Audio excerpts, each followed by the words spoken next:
This is how you will conduct yourself, and this is what we expect of you specifically, list, and they sign it when they're hired. There are lots of these lists, again, out there in sales training that you can apply specifically to your business. They're out there, training manuals, etc. You want those things, and you want to develop them, because then that gives you the opportunity. If you have an employee who's just not measuring up, you're able to say to them, you remember when we talked, and we said this is what everybody has to do, and this is what we're having a problem here. The thing you don't want to do is open up any sort of opportunity for a disgruntled employee who just got let go to come after you, either legally or unemployment, etc. So many people in small business don't think about these things, and they don't have the forms that are signed by an employee, so that when that 30-day or 60-day or 90-day period is up, you can go back to them and say, these are the things that we wanted to get accomplished. This is what I want you to work on. You're great at this. You're great at this. We need to work on this. How can I help you be better at those things? The minute you hire somebody, the clock's ticking. They're on your clock. It's your money. So knowing how to deal with them is very, very critical. Yes, sir. Speak a little bit about recognizing personality types and motivations. I can a little bit. There's a book that I've listed there, and I highly recommend it. And it was written a while ago on that very subject, personality types. It's The Personal Styles and Effective Performance. It's by David Merrill and Roger Reed.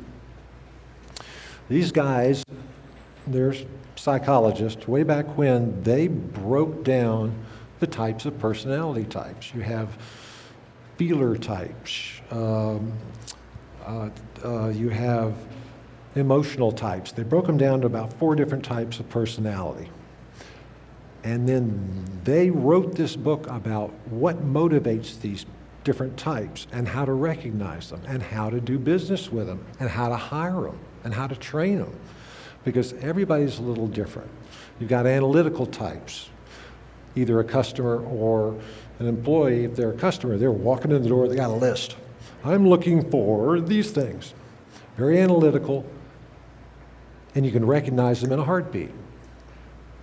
Then you know how to deal with them. You know what they are, you know how they think, and you want to be very analytical with them. If you have an emotional or a feeler person who comes in, or someone that you want to hire, you have to understand how they think, because dealing with them and getting them to do things is different from dealing with the analytical person. And these different types of personalities can work together in an operation. You just need to know who they are and how they think, either a customer or an employee. So learning those things, and it's spoken about in Bob Bibb's book, by the way, those very things. Very important. Thank you for bringing that up. Also, in relation to that, is age groups. There's been a lot of stuff written about the generations, baby boomers all the way through to right now. The way that 50 and 60-year-olds think and make buying decisions is totally different from somebody who is in their 20s or 30s. Everybody is different in those generations. There's a lot written about it now. Understanding that helps you and will help your sales staff. When someone walks in the door and you're looking at them and they got their phone in their hand, they're about 26, but they've got money and they're ready to buy something. They are different from the 55-year-old who's got kids in college who is coming in to buy. So this is part of the nuances and part of the things about selling that you want to learn, because it helps your business, it helps you being able to train people, and it helps you in being able to deal with others, deal with other businesses that you've got to deal with. So all of these things, this selling is an art, and it's something that you want to continue to learn. If you want to go into your bank to increase your line of credit, you got to sell them on the idea. If you can sit there with the bank president or whoever is the decision maker and you understand who they are, you understand what you want, you understand the features of, and the benefits of them giving you a line of credit or increasing your line of credit, you're increasing the odds of being able to get it. So again, selling, very, very, very important. Okay, any other questions? Yes, ma'am. To me, the training is so time intense. For me, it gives me another job whenever I hire people. Mm-hmm. What would you think about hiring them in groups? You know, assuming that people are going to wash out. If you can find the people that you would like to hire in groups, you know, if you can get enough people, then training them in groups is absolutely a great way to go, because you'll want to be doing role play. You'll want to be able to, you know, when you walk in the door, the brand new employee or the three who are standing there, you want to be able to say to them, "Sell me that, please. I'm going to walk out the door and I'm going to walk right back in the door. Sell me." And if you've got the group there, two, the group can be two. I was thinking maybe 3. Okay, two, yeah. If you've glommed onto 2 or 3 people who you each one of them individually you would hire.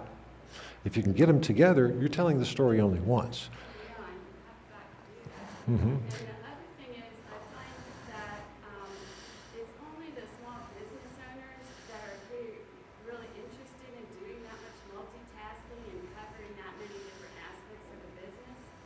And I haven't come across employees, like you say, that can do back office and front office.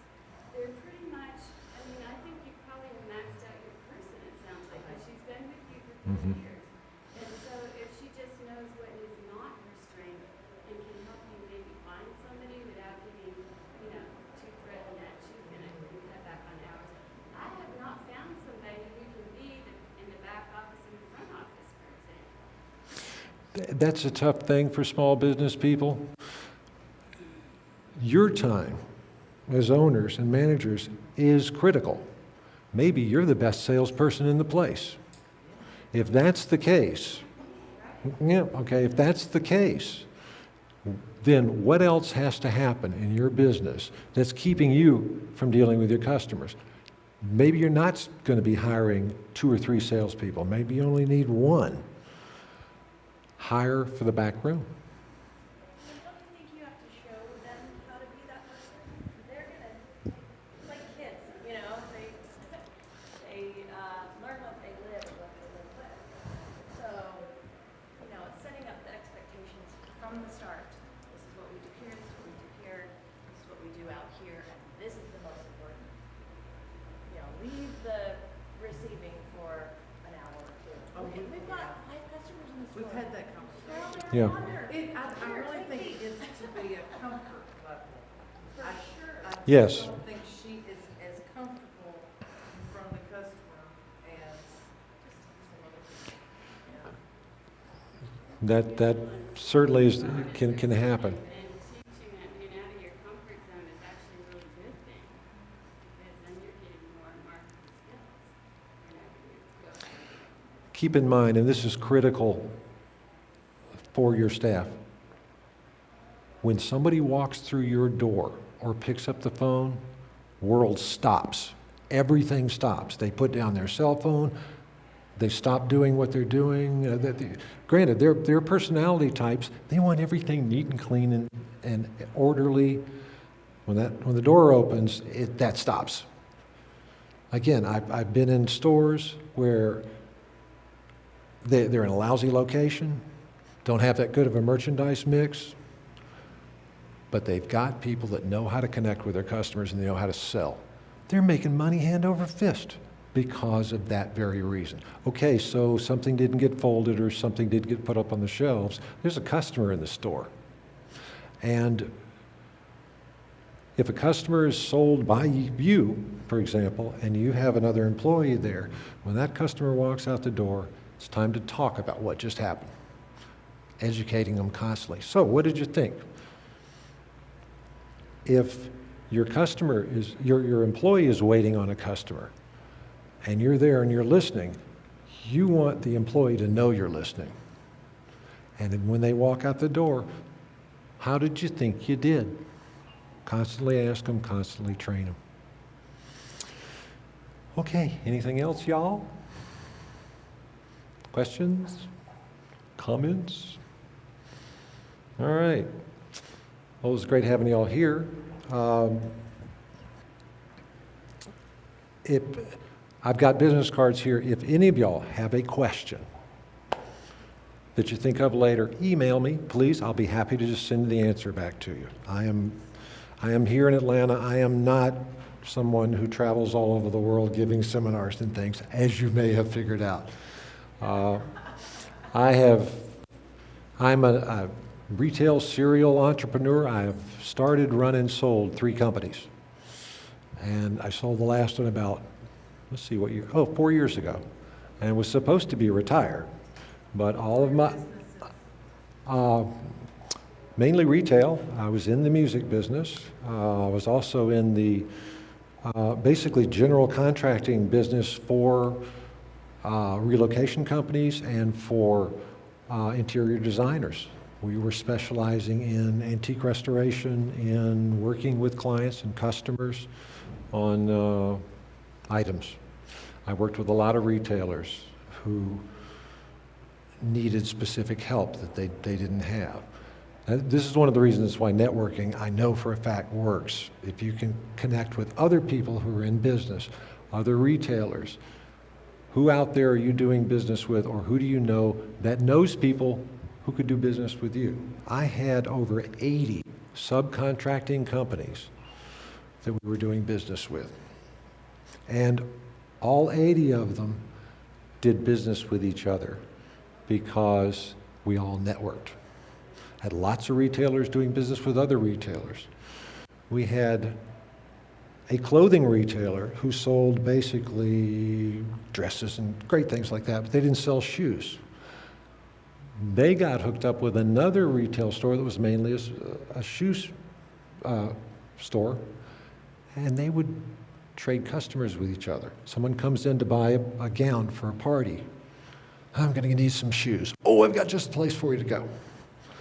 So network with relational other businesses, and always look for them, because they'll turn you on to business, you can turn them on to business. It's a networking world out there. Take advantage of it.